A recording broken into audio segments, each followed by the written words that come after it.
मौर्य वंश के बारे में आज हम लोग पढ़ेंगे। मौर्य वंश को जानने के स्रोतों में एक तो पुरातात्विक स्रोत, दूसरा साहित्यिक स्रोत उपलब्ध है। इनके अलावा स्वदेशी साहित्य भी है साहित्यिक स्रोत में, और विदेशी साहित्य भी है साहित्यिक स्रोत में। स्वदेशी साहित्य और विदेशी साहित्य। अब स्वदेशी साहित्यों को भी धार्मिक और धर्मनिरपेक्ष या धर्मेतर साहित्य में बांटा गया है। धार्मिक में पुराण, परिशिष्ट पर्वन जैन धर्म का, और दीपवंश महावंश बौद्ध धर्म के। धर्मनिरपेक्ष साहित्यों में कौटिल्य का अर्थशास्त्र आता है, क्षेमेंद्र रचित बृहत कथा मंजरी तथा कथा सरित सागर आती है। विदेशी साहित्यों में मेगास्थनीज की इंडिका, नेचुरल हिस्टोरी का प्लिनी की, टॉलमी की जियोग्राफी में हमें मौर्य वंश के बारे में जानकारी मिलती है। वह पुरातात्विक स्रोत में हम लोग रुद्रदामन का जूनागढ़ अभिलेख देखते हैं और अशोक के अपने अभिलेख। अर्थशास्त्र की रचना कौटिल्य अर्थात विष्णुगुप्त, जिसे भारत का मैकियावेली भी कहा जाता है। राजनीति ने ही अर्थशास्त्र की रचना की है, जो राजनीतिक शास्त्र की सामान्य पुस्तक है। जो राजनीतिक शास्त्र की सामान्य जो राजनीतिक भारत का मैकियावेली राजनीतिक शास्त्र की सामान्य पुस्तक है। इसकी भाषा है संस्कृत। 15 भाग है, इसमें 180 उपभाग है इसके, और 6000 लगभग श्लोक है। आचार्य साम शास्त्री ने इसके अर्थशास्त्र को खोजा था। इसमें है क्या, इसमें राज्य के सप्तांग सिद्धांत का उल्लेख मिलता है। इसमें कहा गया है कि सप्तांग सिद्धांत में राजा, अमात्य, जनपद, दुर्ग, दंड, कोष, ये राज्य के 7 अंग होते हैं। आइए डिटेल में देखते हैं इसको। मौर्य साम्राज्य का वास्तविक संस्थापक चंद्रगुप्त मौर्य था। चंद्रगुप्त मौर्य का साम्राज्य भारत का पहला अखिल भारतीय साम्राज्य था। इसमें ईरान का एरिया प्रांत, हेरात प्रांत, काबुल, जड्डोसिया, दक्षिण मकराना के तट पे शामिल था। इतना बड़ा साम्राज्य अंग्रेजों का भी नहीं था। मौर्य काल का इतिहास जानने के स्रोत देखते हैं। इस काल का इतिहास हम साहित्य और अभिलेखों के माध्यम से जानते हैं। साहित्यिक साक्ष्य में स्वदेशी व विदेशी दोनों शामिल हैं। विदेशी साक्ष्य में मेगास्थनीज की इंडिका, प्लिनी द्वारा लिखित नेचुरल हिस्टोरी का, और स्वदेशी साहित्य में पुराण, परिशिष्ट पर्वन जो कि जैन धर्म का है, जैन ग्रंथ है, दीपवंश और महावंश बौद्ध ग्रंथ से है। अर्थशास्त्र कौटिल्य का था। क्षेमेंद्र द्वारा लिखित बृहत कथा मंजरी एवं सोमदेव का कथा सरित सागर आता है। कथा सरित सागर सोमदेव का।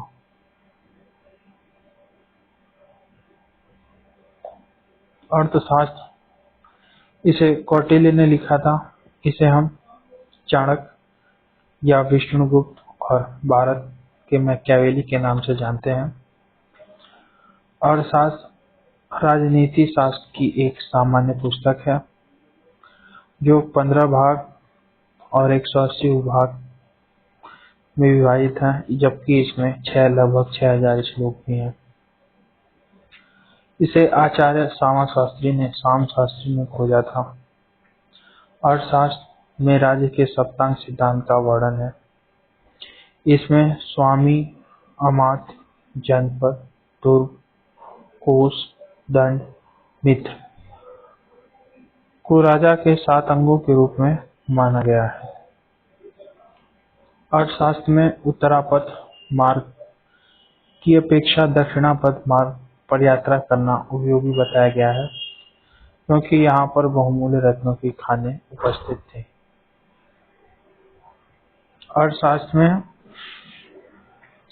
अर्थशास्त्र में गुप्तचर व्यवस्था या दास प्रथा और अन्नागार का उल्लेख मिलता है।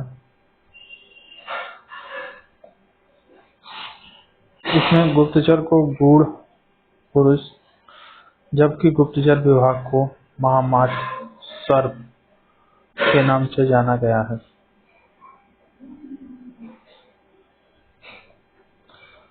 अर्थशास्त्र में जहाज रानी के ऊपर राज्य के नियंत्रण की बात कही गई है। अर्थशास्त्र में 1/6 भाग भू राजस्व कर के रूप में उल्लेख में मिलता है। अर्थशास्त्र में 1/6 भाग भू राजस्व कर के रूप में उल्लेख है। अब मेगास्थनीज के इंडिका। मेगास्थनीज चंद्रगुप्त मौर्य के दरबार में आया। मेसिडोनिया या मकदूनिया के शासक सेल्यूकस का राजदूत था। इंडिका अपने मूल रूप में उपस्थित नहीं है। इसका विवरण हमें Strabo, Arrian, Justin, Plutarch, Pliny और डायोडोरस के विवरण में मिलता है।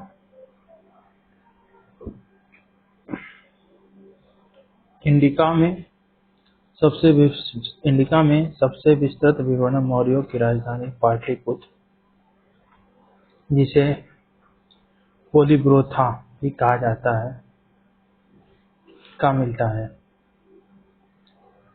इसे कुसुमपुर के नाम से भी जाना गया। इसमें वर्णन है कि पाटलिपुत्र के राजा प्रसाद की लंबाई लगभग 80 स्टेडिया अर्थात 16 किलोमीटर, चौड़ाई 15 स्टेडिया अर्थात 3 किलोमीटर थी। मेगास्थनीज ने इसे तत्कालीन फारसी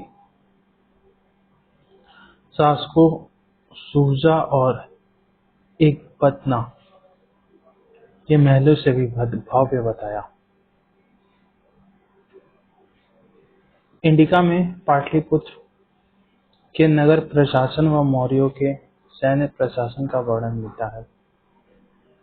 दोनों का प्रशासन 6 समितियों के माध्यम से चलाया जाता था और प्रत्येक समिति में 5 सदस्य होते थे।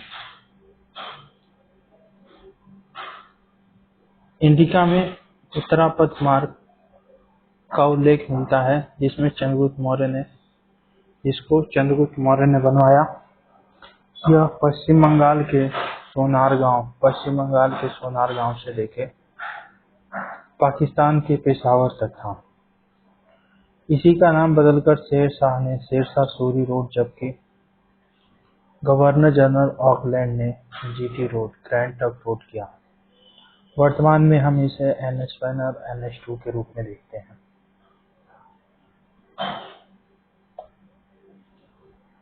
इंडिका में कश्मीर के दुरिस्तान में स्थित सोने की खान का उल्लेख है। यहाँ से सोना निकालने का काम चींटियां करती थी। मेगास्थनीज ने भारत में दास प्रथा, अकाल, भारतीयों को लेखन कला का ज्ञान, 7 जातियों का भ्रामक विवरण दिया है। अर्थात मेगास्थनीज ने भारत में दास प्रथा, अकाल, भारतीयों को लेखन कला का ज्ञान ना होने के अलावा 7 जातियों का भ्रामक विवरण दिया हुआ है। मतलब मौर्य काल के इतिहास को जानने के लिए अभिलेखीय साक्ष्य में देखते हैं। पहला अभिलेख साक्ष्य रुद्रदामन का जूनागढ़ अभिलेख। रुद्रदामन शक वंशीय शासक था। इसके अभिलेख पर 150 ईस्वी की तिथि अंकित है। इस अभिलेख में एक कृत्रिम झील सुदर्शन का साक्ष्य मिलता है। इस झील को चंद्रगुप्त मौर्य के सौराष्ट्र प्रांत के राज्यपाल पुष्यगुप्त वैश्य ने बनवाया था। इस झील से सम्राट अशोक का राज्यपाल तुषाभ भी संबंधित है। रुद्रदामन के राज्यपाल सुविशाख ने इस झील का पुनर्निर्माण का कार्य संपन्न करवाया था। गुप्त वंशीय शासक स्कंदगुप्त के राज्यपाल पर्णदत्त ने इस झील से संबंधित कार्य करवाया। पर्णदत्त का पुत्र चक्रपालित भी इस झील से संबंधित है। अभिलेखीय साक्ष्य। इस अभिलेख में 4 शासकों, 4 राज्यपालों व 1 उपराज्यपाल का उल्लेख मिलता है। अशोक के अभिलेखीय साक्ष्य। अशोक के अभिलेखों की भाषा प्राकृत, जबकि लिपि ब्राह्मी, खरोष्टी, ग्रीक, अरमाइक है। भाषा प्राकृत थी और लिपि ब्राह्मी, खरोष्टी, ग्रीक, अरमाइक है। Doctor DR.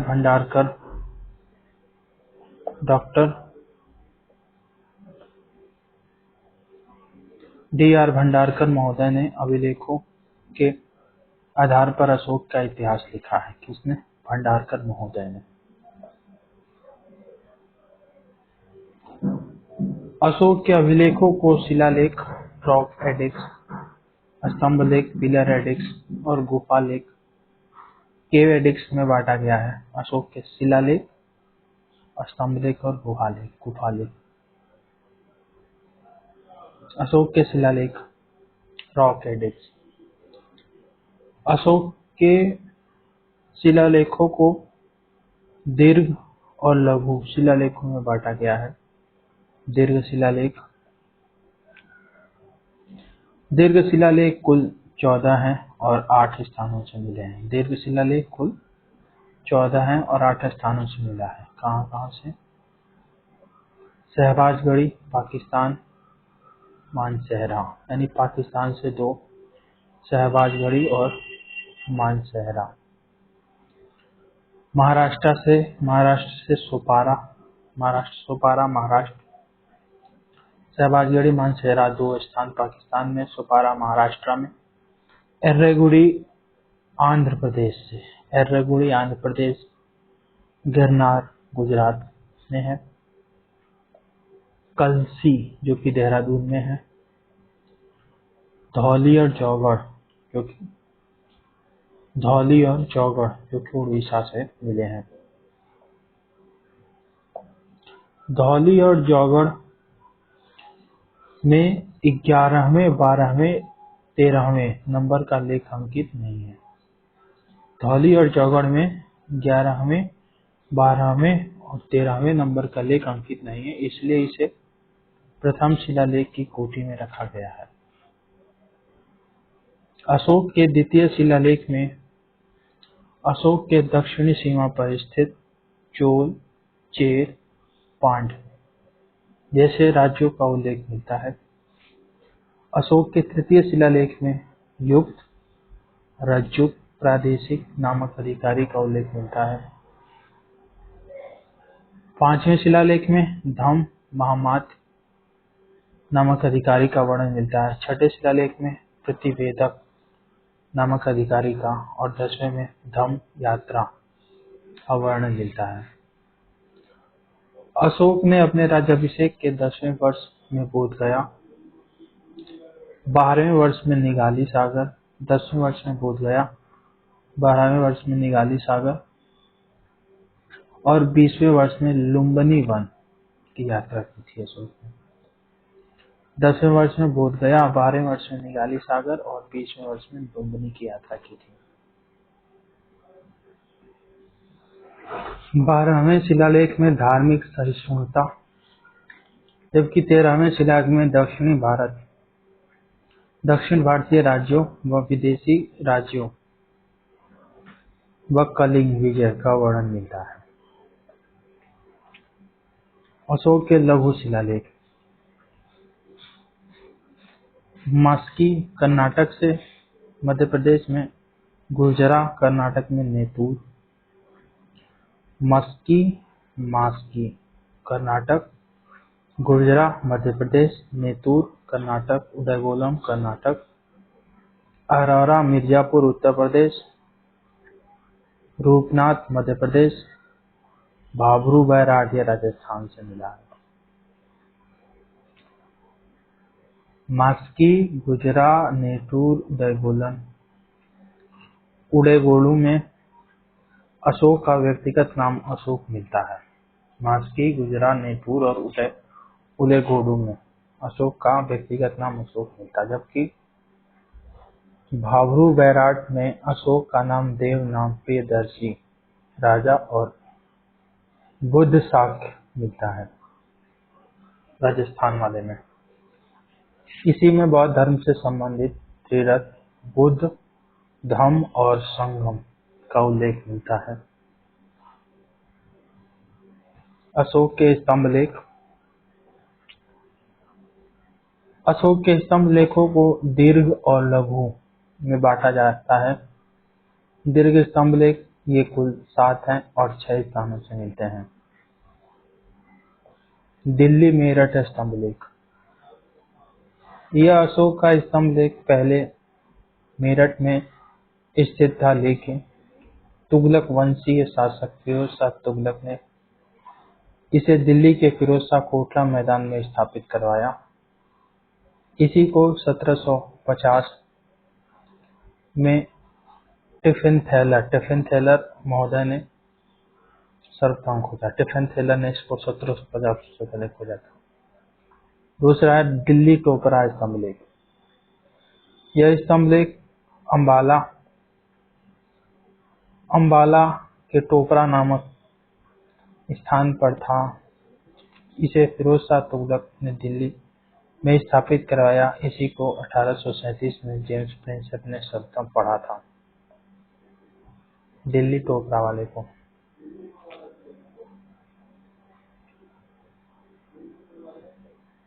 बाकी स्तंभ लेख 3, 4 और 5। 3 वाला लौरिया अरेराज, 4 लौरिया नंदनगढ़, 5 रामपुरवा। स्तंभ लेख चंपारण जिले में स्थित है। चंपारण में 3 बिहार के, लौरिया अरेराज, लौरिया नंदनगढ़ और रामपुरवा। छठा है प्रयाग स्तंभ लेख, अशोक के प्रयाग स्तंभ लेख, जो कि प्रयाग में है। अब है अशोक के लघु स्तंभ लेख। पहला है कौशाम्बी स्तंभ लेख, इसे रानी का स्तंभ लेख कहा जाता है क्योंकि इसमें अशोक की पत्नी कारुबाकी का उल्लेख मिलता है। इसी में अशोक के पुत्र तिवर का उल्लेख मिलता है। दूसरा है रोमनदेही स्तंभ लेख, यह महात्मा बुद्ध के जन्म का साक्ष्य देता है। अशोक यहाँ की यात्रा पर गया था। जब यहाँ की यात्रा पर गया था तो उसने यहाँ की भू-राजस्व कर को 1/6 से घटाकर 1/8 कर दिया। अब निगाली सागर स्तंभ लेख, यह नेपाल की तराई में स्थित है। अशोक के दूसरे स्तंभ लेख में अशोक की धम्म नीति का उल्लेख मिलता है। इसमें अशोक ने स्वयं से प्रश्न पूछते हुए कहा है कि किय च धम्मे, अर्थात धम्म क्या है। इसका स्वयं उत्तर देते हुए कहा कि धम्म है अपासीनवे बहु कयाने दया दाने सचे सोचपे माधवे साधवे च। गुफालेख या गुहालेख। अशोक ने बिहार में स्थित बराबर की पहाड़ियों को कटवाकर कर्ण चौपरा, विश्व झोपड़ी, सुदामा गुफा का निर्माण कराकर आजीवक संतों के अनुयायियों के रहने के लिए दान में दिया था। कर्ण चौपरा, विश्व झोपड़ा और सुदामा गुफा। आजीवक संप्रदाय की स्थापना मखलीपुत्र घोषाल ने की थी। अशोक के पौत्र दशरथ ने नागार्जुनी पहाड़ी पर गोपी लोमर्षि बड़थिका गुफा का निर्माण कराकर आजीवक संतों को रहने के लिए दान में दिया था। मौर्य वंश का राजनीतिक इतिहास देखते हैं। पहला शासक और संस्थापक चंद्रगुप्त मौर्य, जबकि अंतिम शासक बृहद्रथ था। चंद्रगुप्त मौर्य व सेल्यूकस का युद्ध 305 बीसी में बेतस्ता या झेलम नदी के किनारे चंद्रगुप्त मौर्य और सेल्यूकस सिकंदर का उत्तराधिकारी चंद्रगुप्त मौर्य और सेल्यूकस निकेटर, जो कि सिकंदर का उत्तराधिकारी, के बीच में युद्ध हुआ, जिसमें चंद्रगुप्त मौर्य जीत गया। इन दोनों में 304 बीसी में एक संधि हुई, जिसके द्वारा सेल्यूकस ने अपनी पुत्री हेलेना का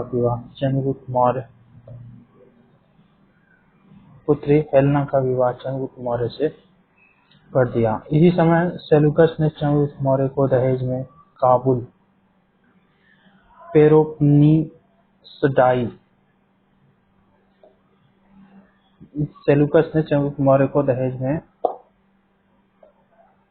काबुल, कंधार, मकरान और एशिया गिफ्ट दिया। काबुल, कंधार, मकरान, एरिया। इसका नाम काबुल को, ये यूनानी भाषा में था है। काबुल को पेरोपनिसडाई, कंधार को अराकोसिया, मकरान जेड्रोसिया और एरिया को हेरात और ईरान प्रांत कहा जाता है। इसके बदले में चंद्रगुप्त मौर्य ने सेल्यूकस को 500 हाथियों का उपहार दिया था। इस वैवाहिक संबंध का उल्लेख एप्पियानुस ने किया है। नोट: चंद्रगुप्त मौर्य ने सिकंदर का खेमा देखा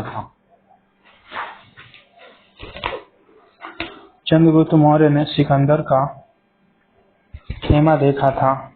ऐसा जस्टिन ने कहा है। चंद्रगुप्त मौर्य ने सिकंदर का खेमा देखा था, ऐसा जस्टिन ने कहा है। चंद्रगुप्त मौर्य का पालन पोषण व शिक्षा देखते हैं हम लोग।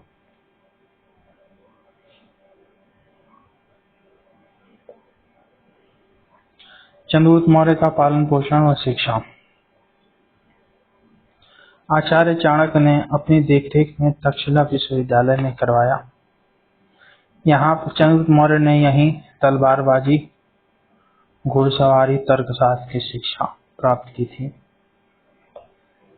चाणक्य ने चंद्रगुप्त मौर्य को 1000 कर सांपड़ देकर विंध्याचल के जंगलों से राजकीलम नामक खेल खेलते समय खरीदा था। इसी ने नंद वंश के शासक घनानंद को पराजित करके मौर्य वंश की स्थापना की। विशाख दत्त के नाटक मुद्राक्षस में वृषल शब्द का प्रयोग किया गया है, जिसका अर्थ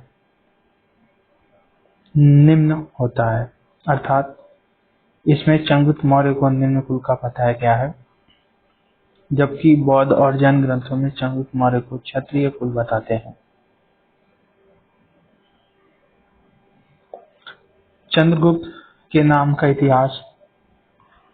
SAJ यानी सैंड्रोकोटस, एंड्रोकोटस और सैंड्रोकोप्टस। सैंड्रोकोटस नाम दिया है इसने चंद्रगुप्त मौर्य को। सैंड्रोकोटस किसने किसने कहा है? स्ट्रैबो, एरियन, जस्टिन ने। जबकि एंड्रोकोटस एपियानुस, प्लूटार्क ने। और सैंड्रोकोप्टस ये निरियाकस ने कहा है।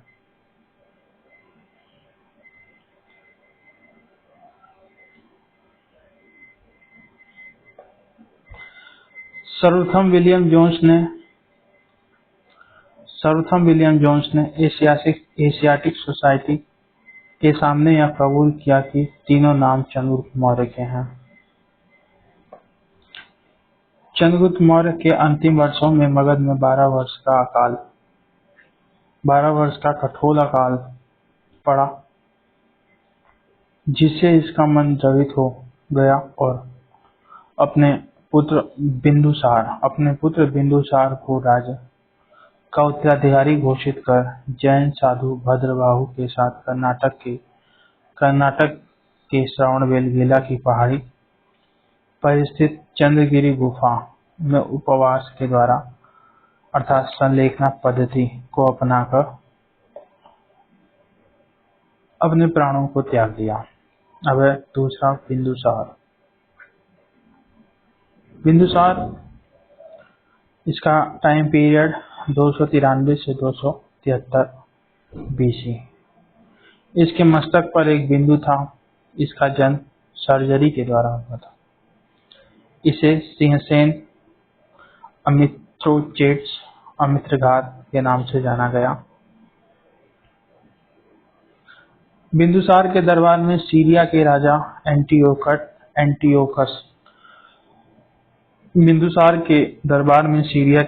एंटियोकस ने डाइमेकस नामक एक राजदूत को भेजा। इससे बिंदुसार ने मदिरा, सूखी अंजीर व दार्शनिक की मांग की, लेकिन दार्शनिक को देने से इनकार कर दिया और कहा गया कि दार्शनिक हमारे देश के मस्तिष्क हैं और इन मस्तिष्कों का हम क्रय विक्रय नहीं करते। बिंदुसार के समय में मिस्र के शासक टॉलमी द्वितीय फिलाडेल्फस ने डायोनीसियस नामक अपना राजदूत भेजा। अशोक 273 से 232 BC। अशोक के संघमित्रा और चारुमती नामक 2 पुत्रियां थीं। 4 पुत्र महेंद्र, तीवर, कुणाल, जालौक थे।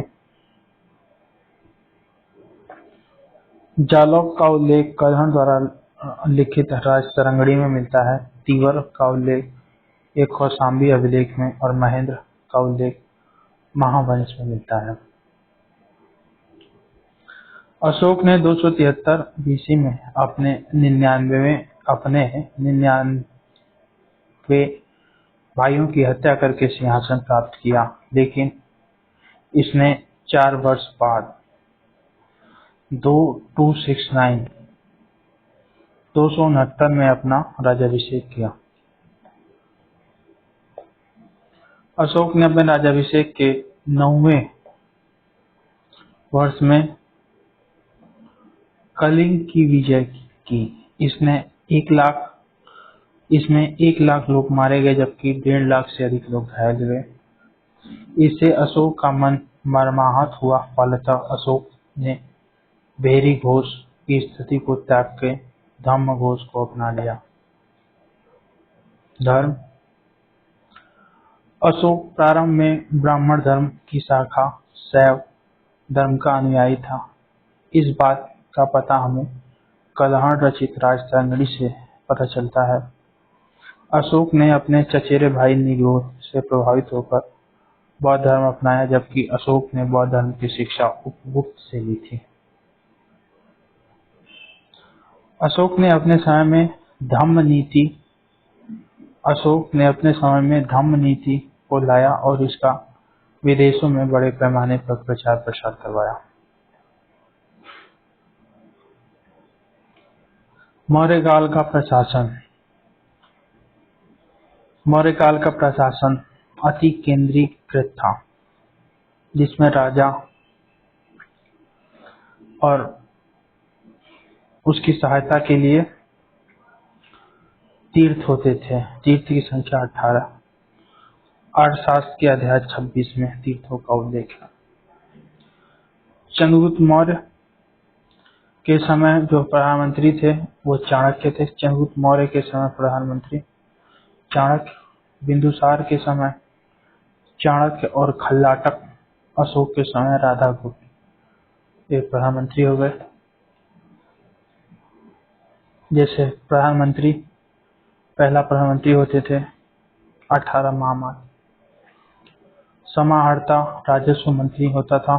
संनिधाता कोषाध्यक्ष अनंतपाल सीमावर्ती दुर्गों का संरक्षक था। दुर्गपाल या आंतरिक दुर्गों का रक्षक था। प्रदेष्टा या फौजदारी मामले देखता था। व्यवहारिक ये दीवानी मामले देखता था। पाणियाध्यक्ष ये वाणिज्य विभाग का प्रधान था।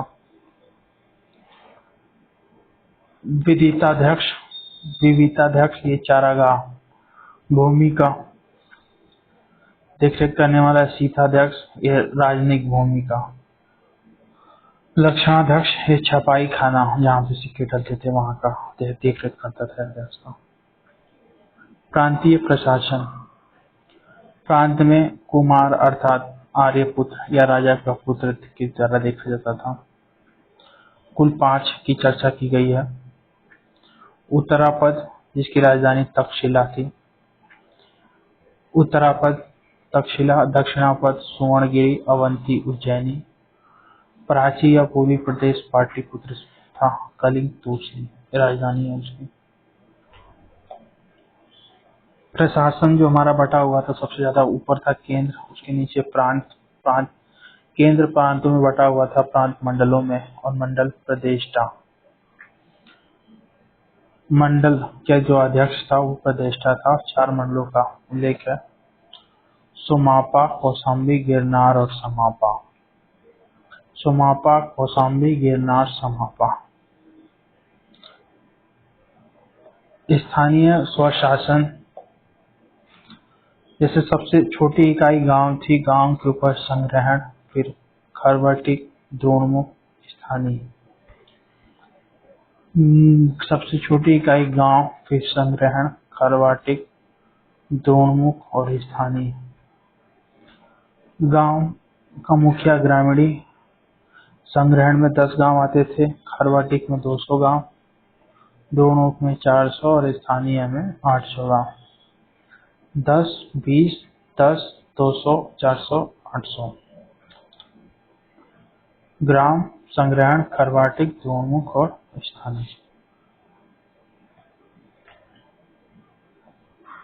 समाज परंपरागत रूप से ब्राह्मण, क्षत्रिय, शूद्र और वैश्य में बटा हुआ था। यहाँ का समाज पुरुष प्रधान समाज था।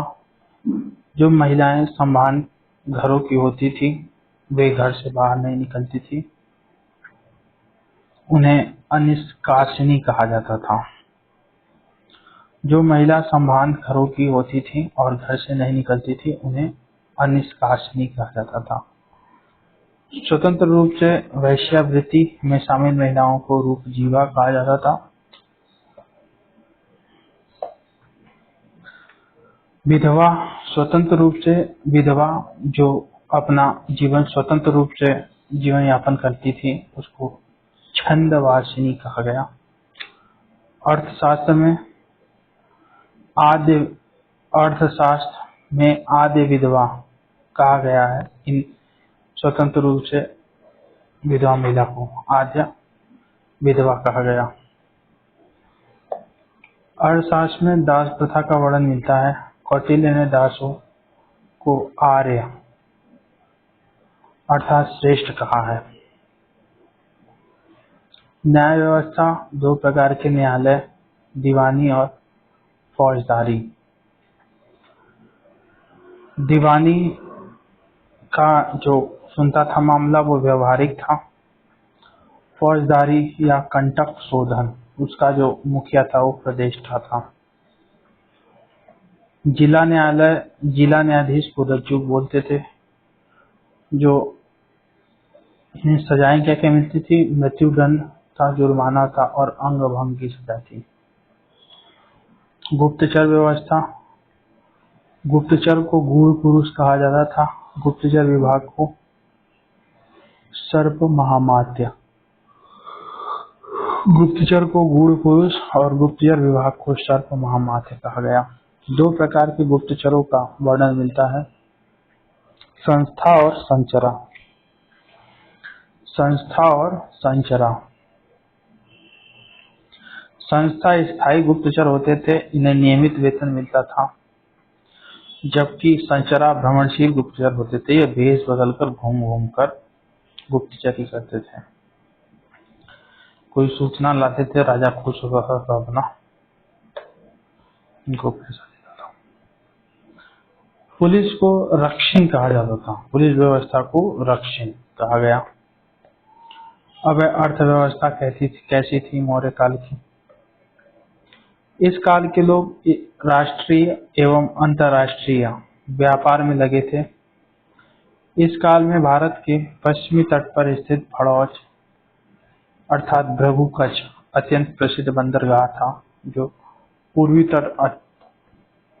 तट पर वेस्ट बंगाल में ताम्रलिप्ति बंदरगाह था, यानी दो। पश्चिमी तट पर भड़ौच या भृगुकच्छ और पूर्वी तट वेस्ट बंगाल में ताम्रलिप्ति। कृषि के रूप में यह रबी, खरीफ, जायद, नगदी की खेती करते थे। टैक्स को भाग कर भू राजस्व कर, जो कि 1/4 से 1/6 तक था। लुम्बिनी वन में 1/8 के रूप में लिया जाता था ये कर। धार्मिक कर को बलि कहते थे और भोग कर विभिन्न प्रकार के फलों के रूप में मिलता था। नोट,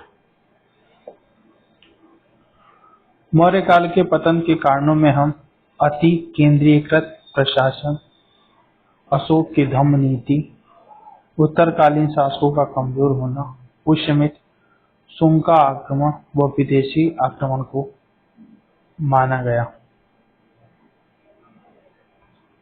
महावीर स्वामी की बेटी, अच्छा एक पीछे था, महावीर स्वामी की बेटी अणुज्या थी। अणुज्या, महावीर स्वामी की बेटी अणुज्या प्रियदर्शनी थी और बहन सुदर्शना थी। मौर्योत्तर काल,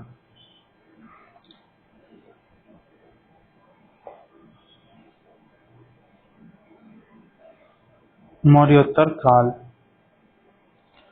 मौर्योत्तर काल की जानकारी हमें मनु स्मृति और याज्ञवल्क्य की स्मृति से मिलती है।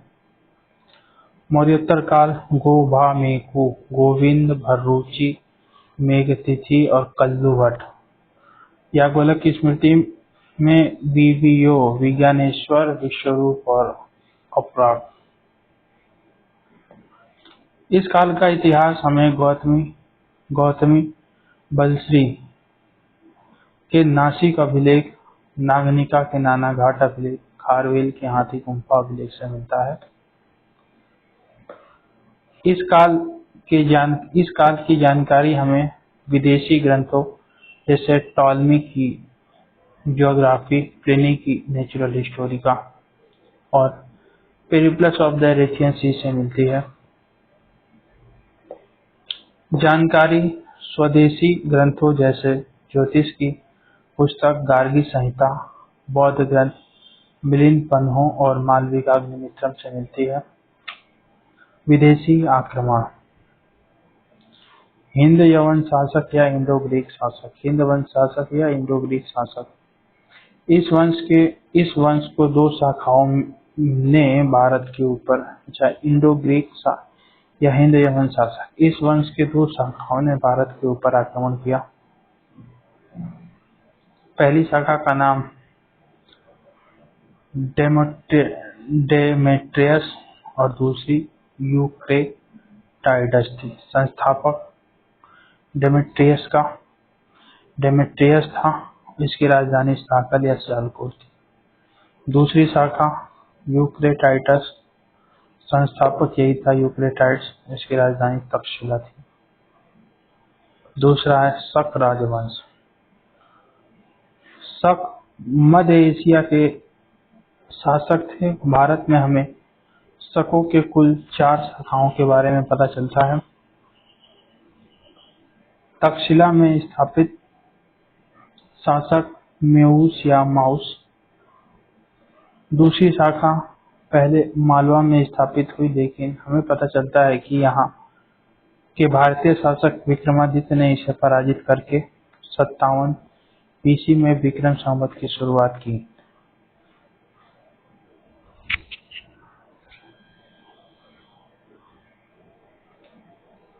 विक्रम संवत 57 BC और शक संवत 78 AD में 135 वर्षों का अंतर मिलता है। शकों की मालवा शाखा विक्रमादित्य से पराजित होकर मथुरा आ गई थी। शकों की तीसरी शाखा उज्जैन में स्थापित हुई। इसी शाखा का मुख्य शासक रुद्रदामन था। इसने गुजरात के जूनागढ़ में स्थित सुदर्शन झील का पुनर्निर्माण कराया। शकों की चौथी शाखा नासिक में स्थापित हुई थी। शकों की चौथी शाखा नासिक में स्थापित हुई थी। इसके मुख्य शासक भूमक और नहपान थे। नहपान को सातवाहन शासक गौतमीपुत्र सातकर्णी ने पराजित करके इसका वध कर दिया। इसका पता हमें जोगलथम्बी मुद्रा भांड महाराष्ट्र से पता चलता है। अब है कुषाण वंश। कुषाण वंश के शासक पश्चिमी चीन के यूची कबीले से संबंधित थे। इस राजवंश का पहला शासक कुजुल कटफिसस था। इसने तांबे के सिक्के चलाए। इस राजवंश का वास्तविक संस्थापक वेम कटफिसस था। इसने सोने और तांबे के सिक्के चलाए और अपने सिक्के पर शिव पार्वती और नंदी बैल त्रिशूल की आकृति अंकित करवाई। सबसे प्रतापी शासक कनिष्क था। कनिष्क ने 78 ईस्वी में अपने राज्याभिषेक के उपलक्ष्य में शक संवत चलाया। इसने चीन के शासक पांचाओ को पराजित किया। इसने रेशम के मार्ग पर अपना कब्जा किया। इसी के समय में चतुर्थ बौद्ध सभा बुलाई गई। इसी के दरबार में नागार्जुन, वसुमित्र, अश्वघोष, चरक निवास करते थे। अब है गांधार शैली। इस शैली का जन्म गांधार प्रदेश में हुआ था। इसमें भारतीय कला और यूनानी कला का मिश्रण दिखाई पड़ता है। इसी काल में यूनानी देवताओं अपोलो की मूर्ति बनी और बौद्ध धर्म के मुखिया महात्मा बुद्ध की मूर्ति बनी। इसमें महात्मा बुद्ध को सूट बूट, घुंघराले बाल, मूछ रखे हुए दिखाया गया। यह मूर्ति काले स्लेटी पत्थरों से बनी हुई थी। मथुरा शैली। इसका जन्म मथुरा में हुआ। इसमें महात्मा बुद्ध की मूर्ति सर्वप्रथम बनी और बुद्ध को गेरुआ वस्त्र धारण किए हुए और चरण पादुका पहने हुए दिखाया गया। कनिष्क के बाद वशिष्ठ भूभीष्म वासुदेव शासक बने। वासुदेव इस वंश का अंतिम शासक था। मौर्योत्तर काल के भारतीय राजवंश। शुंग वंश में है पुष्यमित्र शुंग।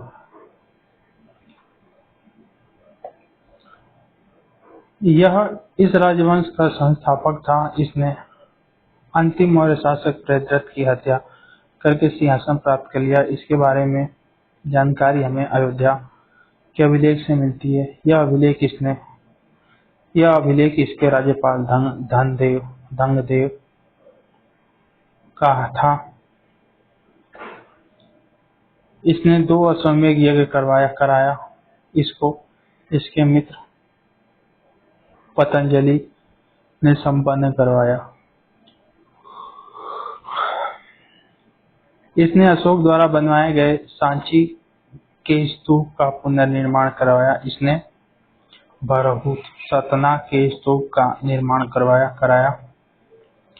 बरहूत सतना की स्तूप की खोज 1873 में अलेक्जेंडर कनिंघम ने की थी। पुष्यमित्र शुंग के बाद अग्निमित्र, वसुमित्र, ब्रजमित्र, भागवत, देवहूति शासक बने। देवहूति इस वंश का अंतिम शासक था। सातवाहन वंश। सातवाहनों की राजधानी महाराष्ट्र स्थित प्रतिष्ठान या पैठण थी। इसके संस्थापक इसका सिमुक था। दूसरा शासक सातकर्णी प्रथम। इसके बारे में हमें जानकारी रानी अर्थात नागनिका द्वारा स्थापित नानाघाट अभिलेख से मिलता है। रानी नागनिका द्वारा स्थापित नानाघाट अभिलेख से मिलता है। इसी में पहली बार भूमिदान का उल्लेख मिलता है।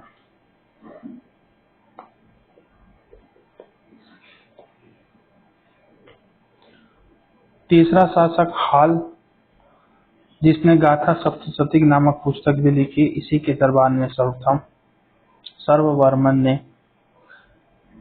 का तंत्र और गुढ़ाय ने बृहत कथा कूच लिखी।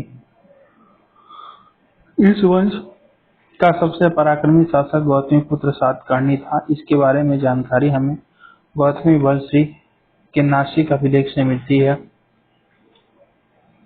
इस अभिलेख में गौतमीपुत्र सातकर्णी को एकराट और आदित्य ब्राह्मण कहा गया।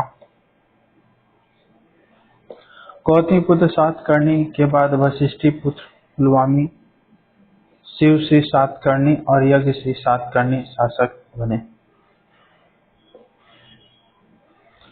आभीर वंश की स्थापना ईश्वर सेन ने की। इक्ष्वाकु वंश।